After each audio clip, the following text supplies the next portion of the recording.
Every day, thousands of Comcast engineers and technologists, like Kunle, put people at the heart of everything they create. In the average household, there are dozens of connected devices. Here in the Comcast family, we're building an integrated in-home Wi-Fi solution for millions of families like my own. It brings people together in meaningful ways. Kunle and his team are building a Wi-Fi experience that connects 1 billion devices every year. Learn more about how Comcast is redefining the future of connectivity at comcastcorporation.com/Wi-Fi. Hello, Beat Check listeners. I'm Gosia Wasiutynska, and I'm the environmental justice reporter at The Oregonian. February has been a brutal month, weather-wise, with freezing cold temperatures followed by snowfall and then ceaseless rain. And winter may not be over yet, since it's often snowing in March in Portland. And in many Portland neighborhoods, winter comes with the telltale signs of smoke and an acrid, sooty smell coming through various chimneys from wood-burning appliances inside our homes, such as wood stoves or fireplaces. So today in our podcast studio, I'm with John Wasiutynski, who's the director for Multnomah County's Office of Sustainability, and we're going to talk about the preliminary results of a new state survey on wood combustion, which shows that more people are using fireplaces and wood stoves than before, and they're polluting our air despite efforts by state and local governments to clean things up. Welcome to the show, John. Thanks for having me, Gosha. Yeah. So before we get into this survey, let's talk about wood burning, wood combustion. Just how harmful is it to our health, to the planet, and how does it compare to other sources of air pollution? Yeah, I don't think a lot of people realize this, but burning wood is very polluting. Just in terms of the activities that you might do in your daily life, burning wood is probably among the most polluting that you would do as a sort of in the normal course of activities that you might get into. And we've all had the experience of being next to a fire and the smoke getting into our eyes and our eyes starting to burn and water, or maybe having some difficulty breathing. That's an indication that the smoke is full of toxic materials. So when you're combusting wood, there's like a toxic slurry of emissions that come out. One of the ones that we're really concerned about is something called particulate matter. Now, particulate matter, we're often talking about the size of it. The smaller the size of the particle, the deeper it can get into our lungs and actually cross through our lungs into our blood. It can actually follow the nerve pathways from your nose to your brain and be deposited directly into your brain. So it's pretty nasty stuff. Mm-hmm. But there's a bunch of other nasty compounds associated with wood burning too. Heavy metals, polyaromatic hydrocarbons, arsenic, which is a metal, I guess. But you get the idea. There's a lot of nasty stuff in there. Yeah. And there's really not an effective way of filtering it out. So you mentioned particulate matter, and when you say that, that makes me think of diesel trucks, really. So how does this compare? You know, what's coming out of a stove or a wood-burning fireplace? How does that compare with diesel trucks, let's say? Yeah, I mean, diesel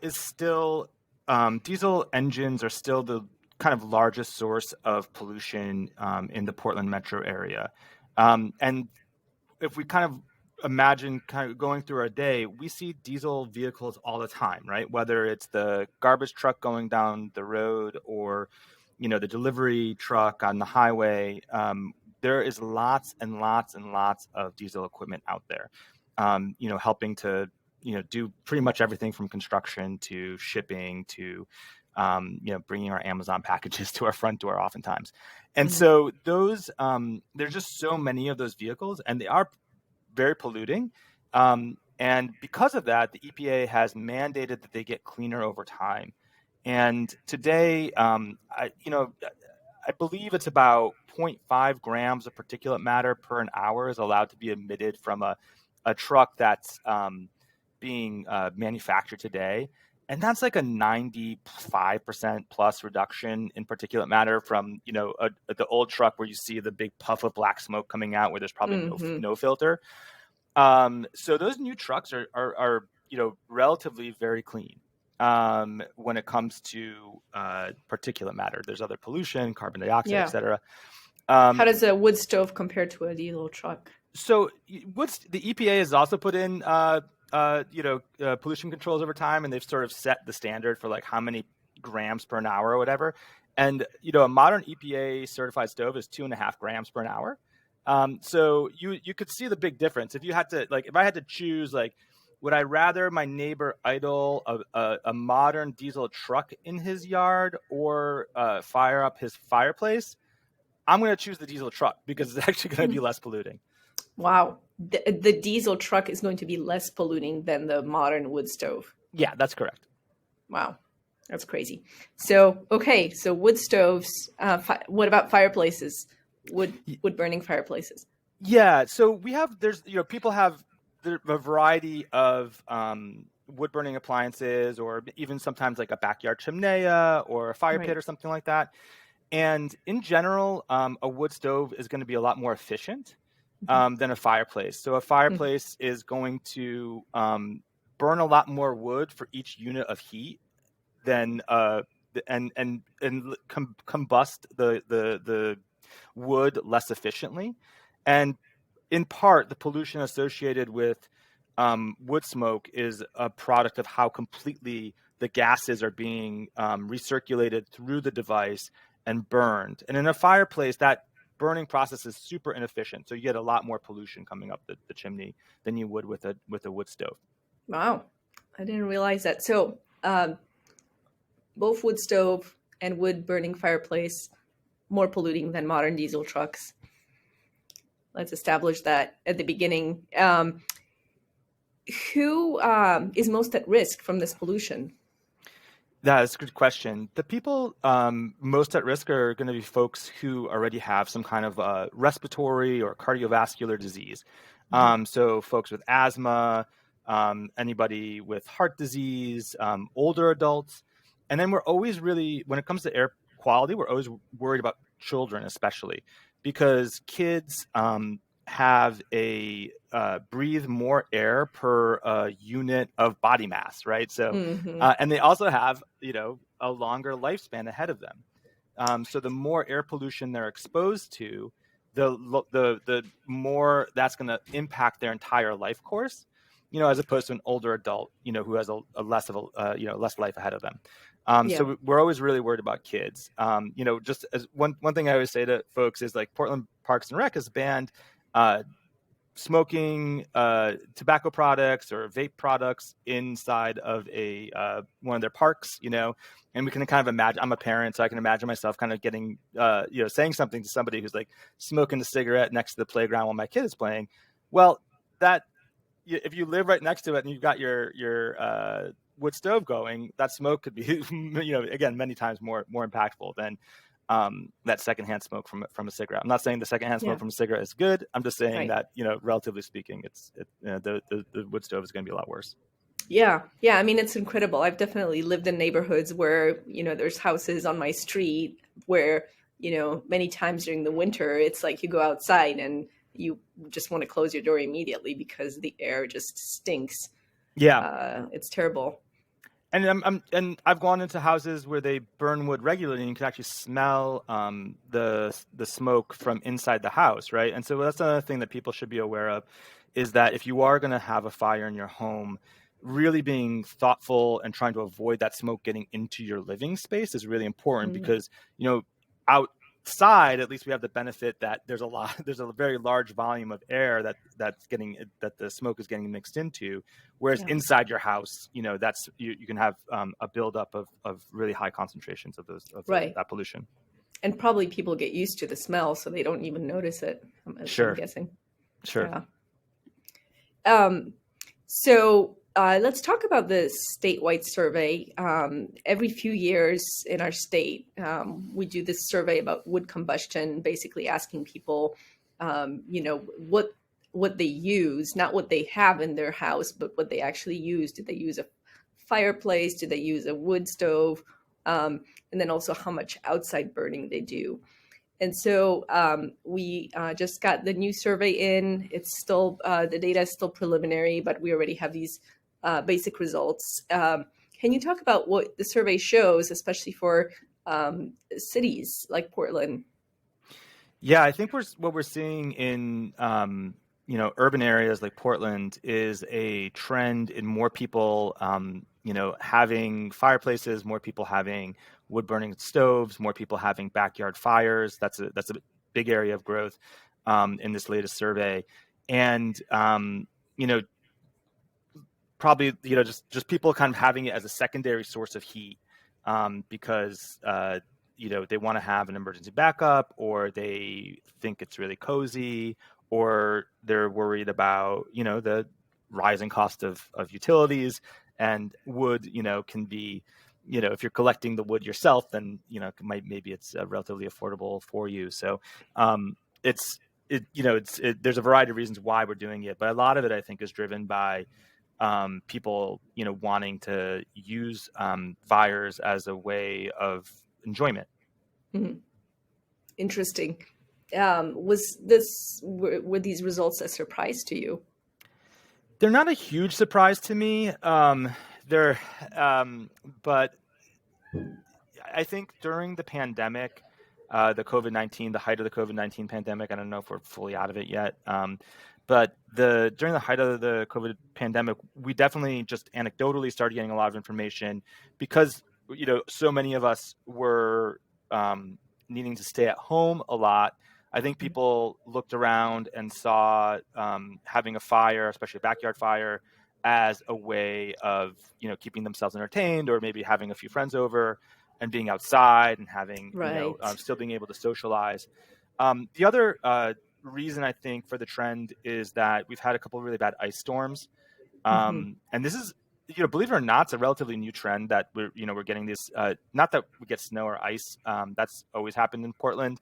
But some of these severe events are driven in part by these like polar vortexes, these escape of cold air from the very northern latitudes, and that's in part driven by a weaker jet stream that is connected to global climate change. So these things kind of tend to connect to each other. But the way it connects to wood burning is that people have lost power, and sometimes for like a while, like a week, and so when that happens to you or it happens to somebody then you start thinking to yourself like, well, geez, what am I going to do if the power goes out? And having a backup fireplace is one way to sort of ensure that there's at least one source of heat even if the electricity goes out.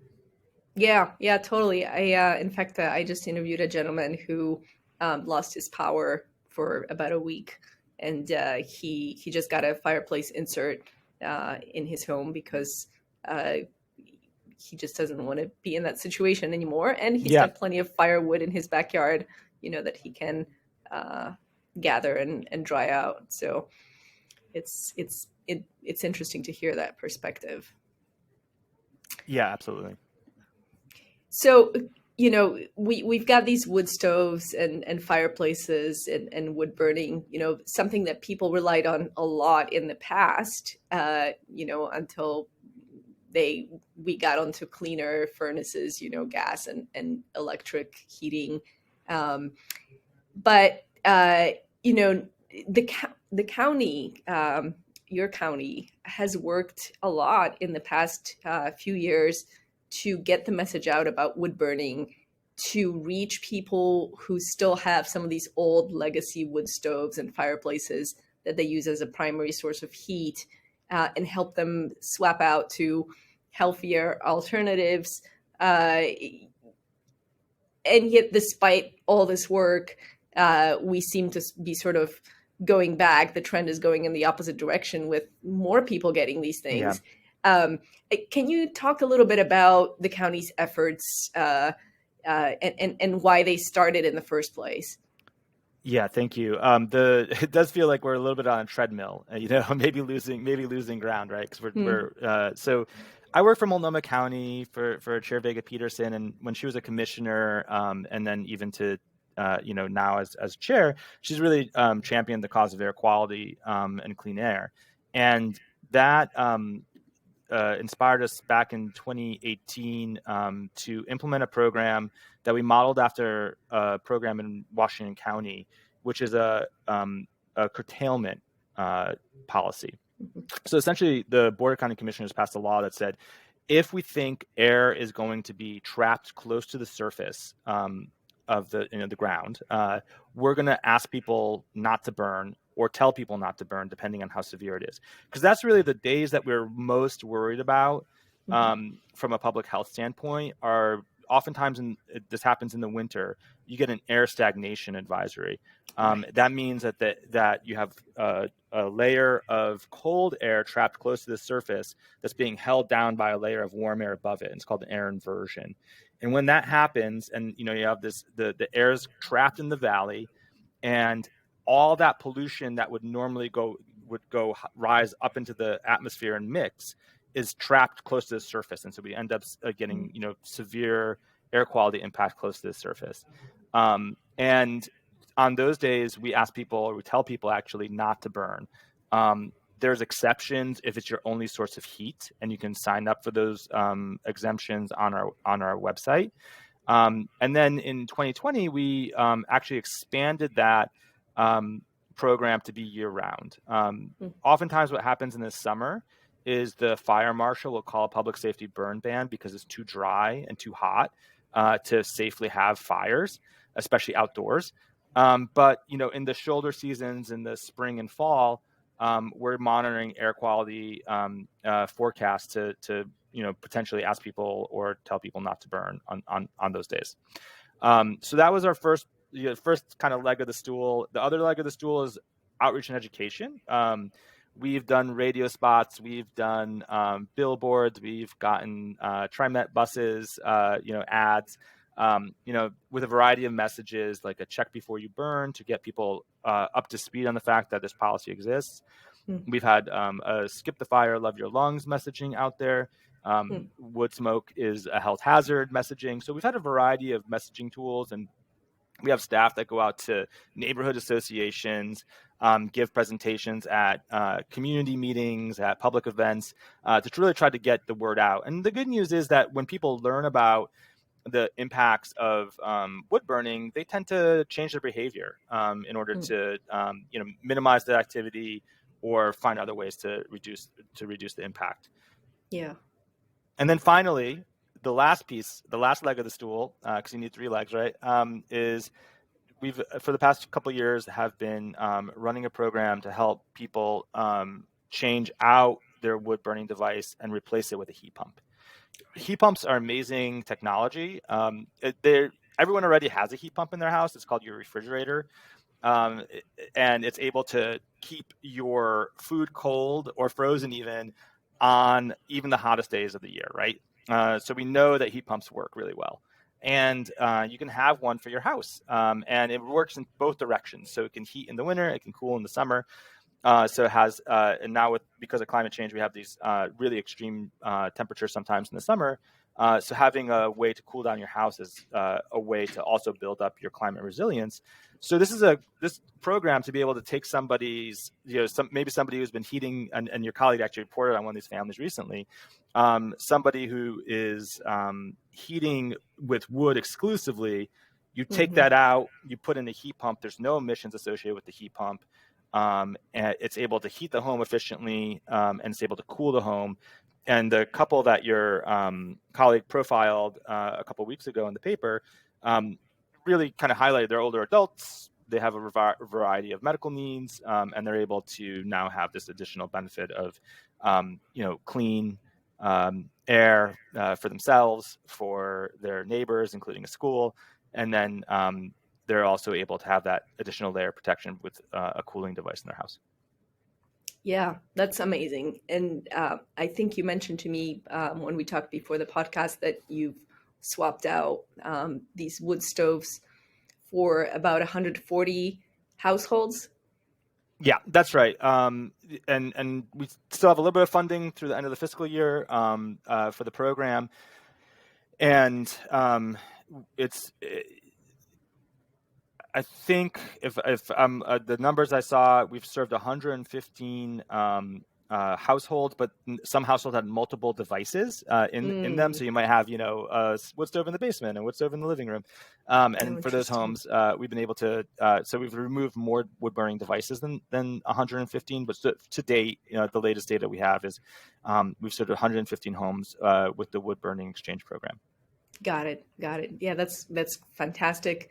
And I can imagine, a lot of these folks, like you mentioned in this case, have been heating their homes with wood for a long time as the primary source of heat.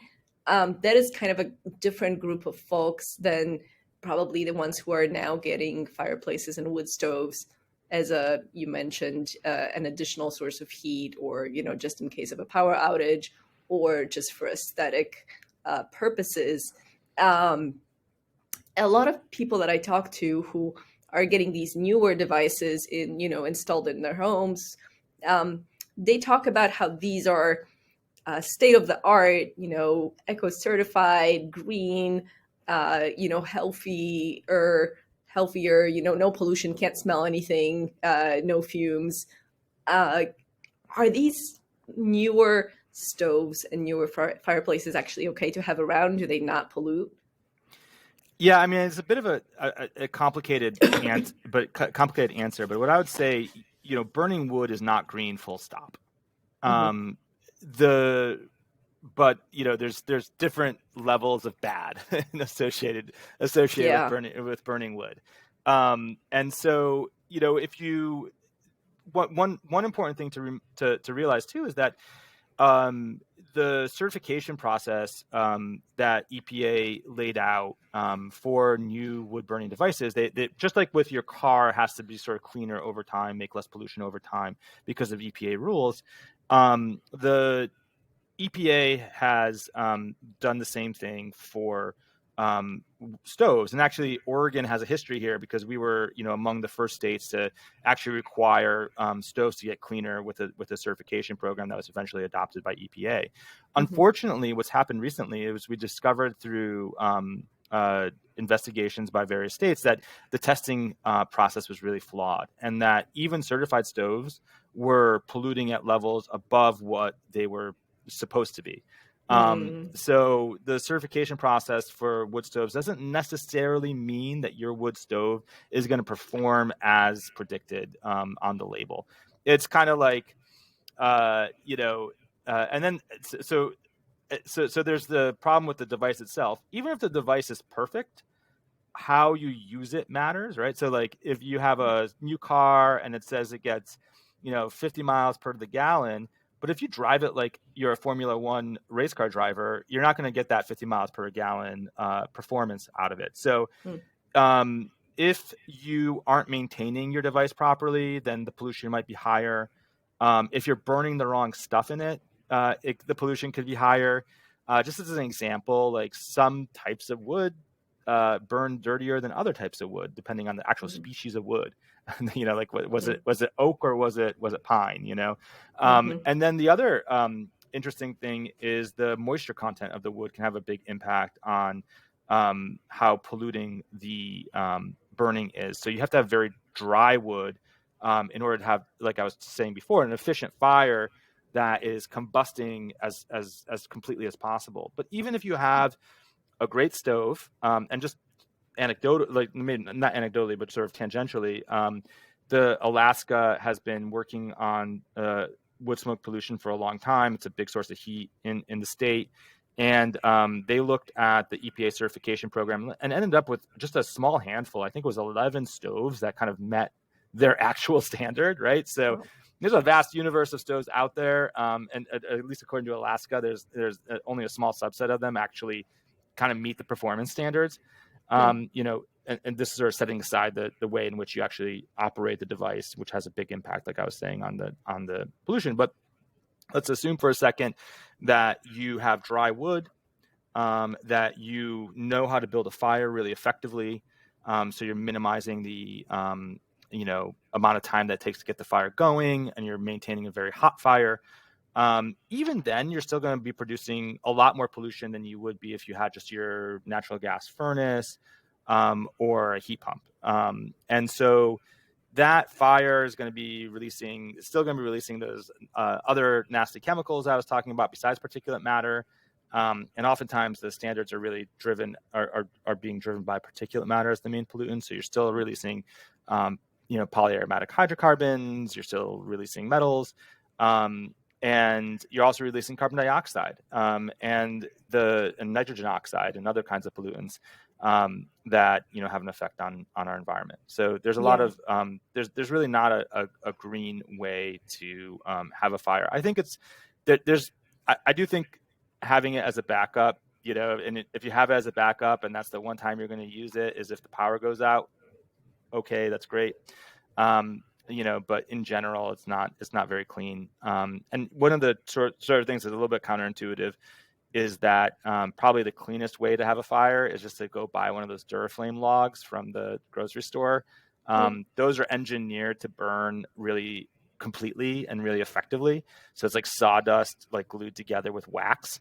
And so those actually tend to, my understanding is they pollute a lot less than a log. So, you've done a lot of educating as a county, and our state has done educating around this wood burning issue. It's, even the greenest of wood stoves and fireplaces are still really polluting. Why is it so hard to get this message across? And why is it so hard for people to stop burning wood? Yeah, I think a lot of it is just still driven by the fact that people just don't connect wood burning with pollution.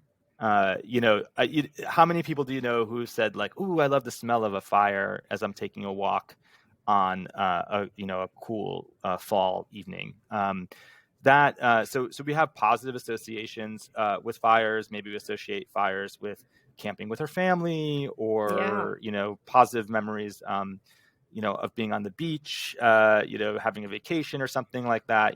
So there's we have a lot of positive associations with wood burning, and I don't want to take that away from anybody.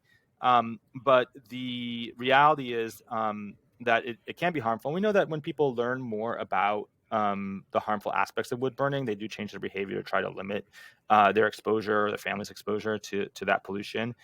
So I think there is a lot more education that needs to happen. I do think that in urban areas in particular, it's our behavior. This is true everywhere all the time. Like our behavior impacts other people. And the more people that we live next to, the more that's true. Right. And so, in a dense urban area, even if you're only, every 10th house is burning only occasionally, there's just so many houses that you end up having quite a bit of burning. I haven't looked at the results yet, but one of the interesting things from previous surveys from the DEQ was that actually Multnomah County had more emissions from wood burning than Clackamas or Washington County, which to me was sort of counterintuitive, because I'm like, oh, well, Clackamas County goes all the way up to Mount Hood, government camp. And I would have assumed that there was, a lot more kind of rural communities where wood burning was more prevalent. But it's just there's the sheer number of people in Multnomah County. And so even a small percentage of people burning leads to big impacts in terms of emissions. Yeah. And it's interesting because the results of this new survey show that the increase in use is particularly large in cities, not in suburban areas, not in rural areas, but in cities. So that includes Portland and other large cities in our state.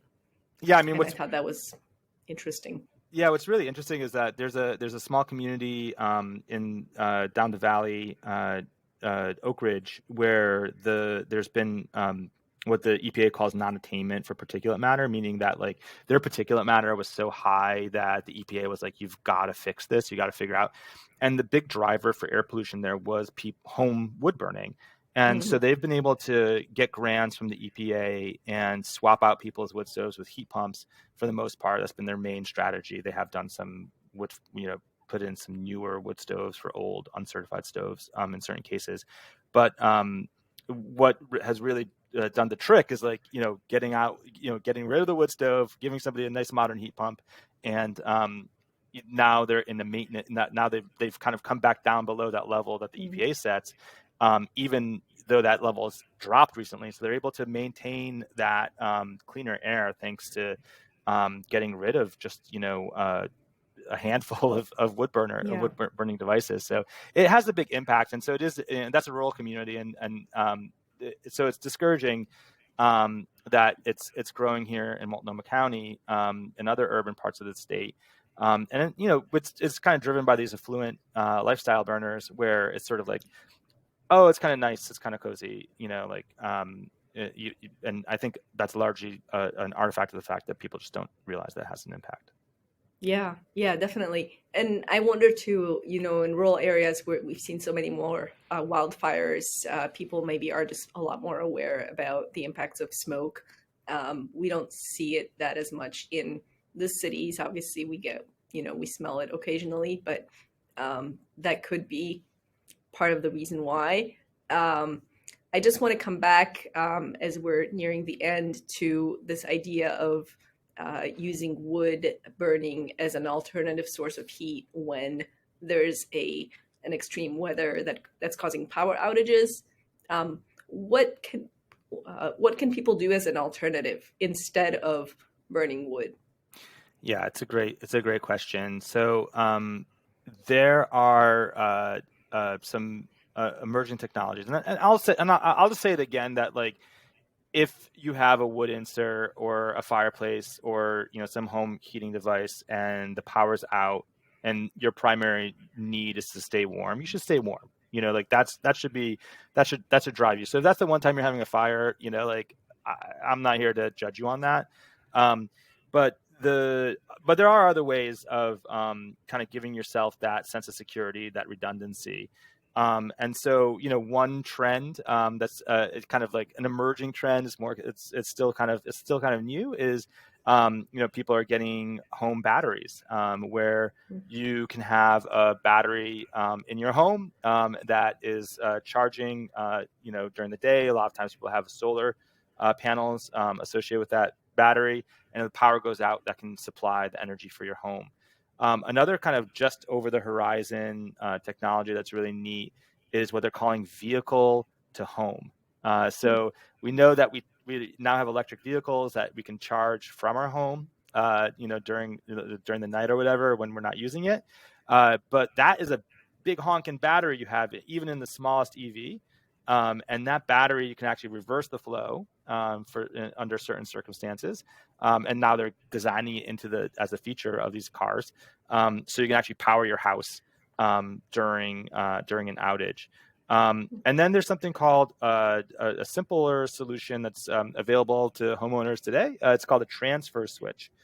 A transfer switch is like a plug outside your home that you could plug a generator into. And if the power goes out, you can go to your box, flip the switch. That's going to prevent backfeeding of electricity into the grid because that's really important for safety of our line workers. And it's going to allow you to take your generator, and roll it up and plug it into the transfer switch. And that's going to cost you, in the $5,000 range for the generator and the electrician and all that. That's about what it costs to get a wood stove insert, more, and the prices vary. But and is the generator natural gas? Is it electric? There's every fuel type imaginable for generators. So you can have propane, you can have gasoline, you can have diesel, you can have natural gas. I think probably the most affordable for a homeowner is either going to be gasoline powered or propane powered, and probably the cleanest would be a propane powered generator. If you're worried about, the air quality impacts of your generator. Again, you're only going to use that when the power goes out. So probably most of the time it's going to just be sitting idle, like in your shed or whatever. So that's something to consider. But, there's options out there for folks. And then, the gas company also sells gas inserts that I understand can be operated even if the power's out. So I haven't really looked into that option as much, but that's an option out there as well. Got it. Yeah, still complicated from a climate perspective, not ideal, but something for folks to consider, especially as these options get less expensive in the future. Yeah. John, this has been a really important conversation, and we're going to keep following this topic in future stories in the Oregonian and online at OregonLife.com. And I'm going to drop several links to stories that we've written about this in the show notes. Thank you so much for listening to Beat Check with the Oregonian. If you like this show, please give us a 5-star rating and a review in Apple Podcasts. It helps people find the show. The best way to support our journalism and stories like this is with a subscription to Oregon Live. You can do that at OregonLive.com/podsupport. Until next time, thank you.